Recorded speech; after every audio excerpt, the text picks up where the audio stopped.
boleh dijelasin soal logo PSI yang baru? Ini kata orang-orang ada kelihatannya gajah kecil yang mau ngamuk katanya. Iya. Sebenarnya kurang etis buat saya sebagai ketua umum untuk menjelaskan, tapi izinkan saya menjelaskan mengenai gajah yang terlihat mau mengamuk. Secara filosofi, gajah itu tidak akan mengamuk ketika diserang maupun tidak diserang. Gajah selalu defensif. Gajah mungkin memang bukan raja hutan. Gajah adalah pelindung dari hutan. Salah satu isu yang menarik terkait PSI sekalipun kongresnya sudah selesai, itu tentu tidak terlepas dari kritik yang dilayangkan oleh sejumlah politisi PDIP. Sebut saja misalnya Guntur Romli yang mengkritik bagaimana suksesi ataupun proses suksesi pemilihan ketua umum yang ada di PSI yang menurut Guntur Romli itu diibaratkan seperti sepak bola gajah. Bismillahirrahmanirrahim. Assalamualaikum warahmatullahi wabarakatuh. Saya kira salah satu isu politik yang saat ini masih cukup trending diperbincangkan oleh publik adalah seputar PSI di media sosial. Saya kira di semua platformnya perbincangan soal PSI masih terus berdenyut.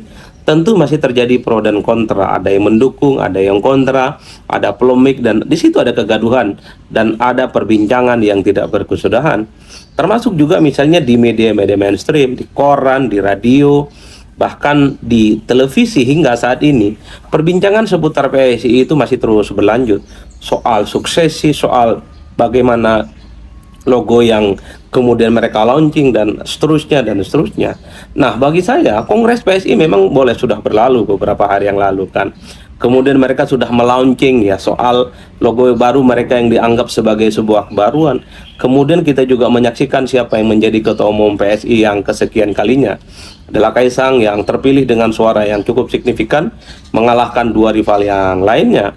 Nah, salah satu isu yang menarik terkait PSI sekalipun kongresnya sudah selesai, itu tentu tidak terlepas dari kritik yang dilayangkan oleh sejumlah politisi PDIP. Sebut saja misalnya Guntur Romli yang mengkritik bagaimana suksesi ataupun proses suksesi pemilihan ketua umum yang ada di PSI yang menurut Guntur Romli itu diibaratkan seperti sepak bola gajah. Kata Guntur Romli, sepak bola gajah itu adalah mirip pertandingan sepak bola antara Indonesia melawan timnas Thailand tahun 1998 dalam Piala Tiger. Ketika Indonesia dengan Thailand beradu saat itu, ternyata skornya itu diatur, dimanipulasi, sehingga kedua negara ini bisa menghindari sejumlah negara-negara tertentu yang konon dikhawatirkan akan menjadi lawan terberat dalam pertandingan-pertandingan selanjutnya. Inilah yang kemudian diibaratkan oleh Guntur Romli bahwa pemilihan yang terjadi pada ketua umum PSI mirip sepak bola gajah tahun 1998, di mana ketua umum PSI itu sebenarnya sudah ditentukan siapa yang menang. Judulnya saja ada semacam pemilihan secara langsung, ada e-voting dan seterusnya dan seterusnya. Kata Guntur Romli sesuai dengan prediksinya beberapa waktu yang lalu bahwa sebenarnya ketua umum PSI itu yang sudah sangat predictable terpilih sebagai ketua umum, the one and only hanyalah Kaisang, bukan yang lain. Inilah yang kemudian membuat kenapa persoalan PSI itu terus diperbincangkan, tentu karena tidak terlepas dari pernyataan Guntur Romli yang notabene-nya adalah politisi dari PDIP. Dan tidak hanya di situ, Guntur Romli juga misalnya mengkritik bahwa PSI itu bukan partai milik keluarga tertentu, bukan juga milik elit tertentu. Kata Guntur Romli, bagaimana mungkin PSI itu tidak bisa disebut sebagai partai yang bukan dimiliki oleh elit dan keluarga tertentu. Karena kata Guntur, Kaisang itu juga berasal dari keluarga tertentu, dan Kaisang adalah berasal dari keluarga politiknya Pak Jokowi yang notabene-nya adalah mantan Presiden dari Republik Indonesia. Bukan hanya Guntur, ternyata Arya Bima, politikus PDIP yang lain juga misalnya menyampaikan pandangannya ketika ditanya soal kemungkinan Jokowi menjadi ketua Dewan Pembina PSI. Kata Bima, percuma PSI itu bicara tentang partai terbuka kalau ketumnya Kaisang dan ketua Dewan Pembinanya adalah Pak Jokowi. Inilah yang kemudian menimbulkan reaksi dari kalangan internal PSI. Sheryl misalnya, Sheryl Tanzil, Ketua DPP PSI, ya mengatakan bahwa setiap masukan apapun dari para senior, dari PDIP akan didengarkan secara seksama. Dan bahkan kata Sheryl, apapun yang disampaikan oleh PDIP akan diterima, dan mungkin PSI itu akan belajar banyak dari partai-partai yang lain, termasuk juga dari partai PDIP, terutama terkait dengan apa yang disebut dengan partai terbuka. Sepertinya Sheryl ini ingin memberikan sindiran secara halus juga apa yang disebut dengan partai terbuka versi PDIP. Sepertinya Sheryl ingin bilang, bagaimana mungkin juga PDIP itu bisa menyebut dirinya sebagai partai terbuka, karena di partai ini juga banyak keluarga-keluarga kuat yang ada di dalamnya. Begitupun misalnya ada sejumlah jubir PSI yang memberikan bantahan kepada Guntur Romli, tapi tidak secara eksplisit. Kata sejumlah jubir PSI mengatakan bahwa apa yang disampaikan oleh Guntur itu tidak perlu diperdebatkan secara panjang, karena apa yang disebut dengan gajah adalah tidak suka keributan, tidak suka huru-hara, dan lebih mementingkan kinerja. Inilah yang saya kira menjadi isu politik yang menurut saya menjadi percakapan cukup serius, menjadi trending. Apa yang terjadi? Pertama, yang trending itu adalah judul dan tagline soal PDIP mengkritik PSI. Itu judulnya. Kalau saya sebenarnya tidak terlampau tertarik lagi membahas secara substansi ataupun materi yang dikritikkan oleh PDIP kepada PSI.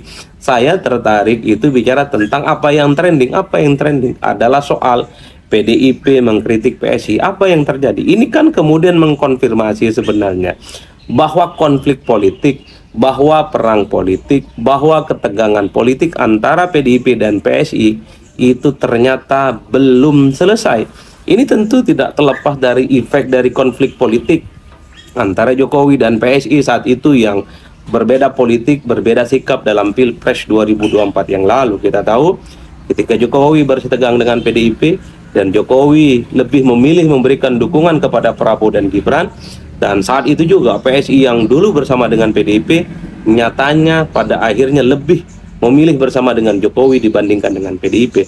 Inilah yang kemudian membuat hal ikhwal. Kenapa ketegangan-ketegangan antara PDIP dan PSI itu terus berlanjut? Maka tidak mengherankan ketika ada suksesi kepemimpinan, pemilihan ketua umum yang ada di PSI, itu juga diberikan kritik secara terbuka oleh sejumlah elit-elit PDIP. Ini yang saya kira menjadi isu yang cukup trending. Ini seakan-akan tidak akan berkesudahan.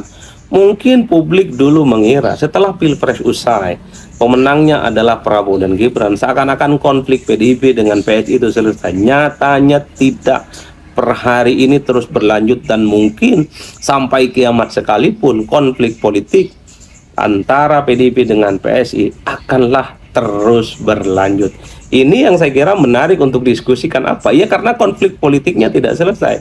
Jadi siapapun yang menjadi bagian dari PDIP kemudian melihat Jokowi dan PSI itu pastilah akan berhadap-hadapan satu sama yang lain, terutama dikaitkan dengan isu-isu politik tertentu. Jadi itu adalah isu yang pertama yang menurut saya menarik untuk diperbincangkan ya. Nah yang kedua, Halo teman-teman, berjumpa bersama saya di Politik Dangi. Teman-teman ya, apa yang dikatakan oleh Adi Prayitno ini sungguh luar biasa. Bagaimana PDIP, teman-teman, sebenarnya bukan hanya PDIP ya, bahkan para tokoh hingga rakyat pun, netizen itu mengkritisi ya bagaimana Kaisang, Ketua Umum PSI ini yang terpilih lagi teman-teman menjadi Ketua Umum PSI ini tak terlepas dari campur tangannya Jokowi sebenarnya ya. Karena ada nama besar sang ayah di sana. Karena pengalaman politiknya Kaisang itu sebenarnya nggak ada ya teman-teman ya. Beliau itu adalah seorang pengusaha, kemudian menjadi Ketua Umum partai ya.